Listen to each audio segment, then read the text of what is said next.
This is a podcast from the Business Times. Good morning. It's Wednesday, June 24th, 2026. From the Business Times news desk, here are your headlines. What you need to know.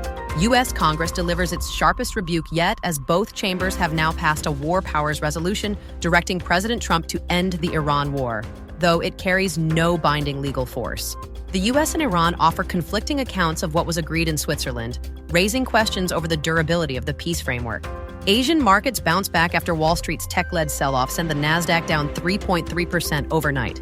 In world news, the U.S. Senate voted 50-48 early this morning Singapore time to pass a war powers resolution directing President Trump to withdraw U.S. forces from the conflict with Iran. The first time such a measure has passed both chambers of Congress. 4 Republicans crossed party lines: Bill Cassidy, Lisa Murkowski, Susan Collins, and Rand Paul. The resolution is largely symbolic. It does not carry full legal force and will not be sent to the White House for Trump's signature.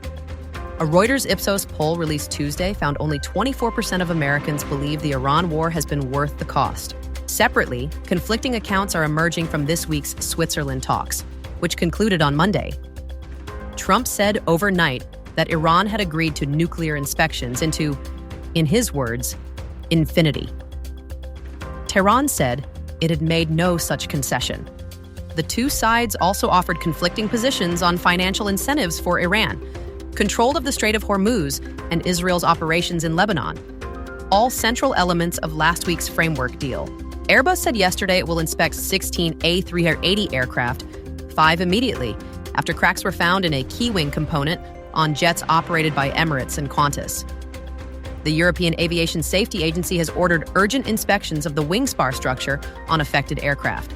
In Singapore, the Singapore police force is investigating 2 Chinese nationals, Hu Xiaowei and Chu Wei-ran, over alleged money laundering offenses linked to Cambodia's widely sanctioned Prince Group.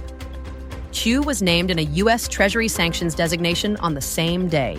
In the region, the Philippines Foreign Secretary Maria Teresa Lazaro told the Straits Times in an exclusive interview that completing the ASEAN South China Sea Code of Conduct is more important than ever, pointing directly to the Strait of Hormuz crisis as a warning of what unchecked maritime choke points can do to global supply chains.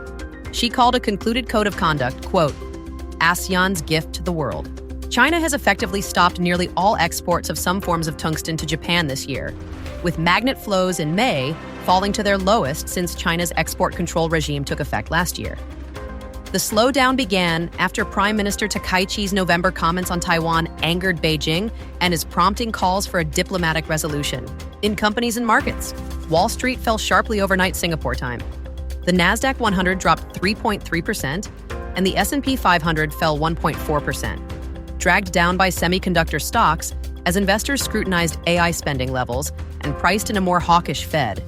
A closely watched semiconductor index, which had more than doubled from its war-driven lows, shed around 8% in a single session. Asian markets are bouncing back this morning. The MSCI Asia-Pacific Index rose 0.8% after Tuesday's 3.6% drop.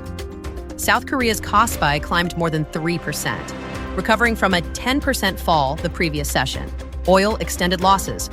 Brent crude fell to $76.71 a barrel.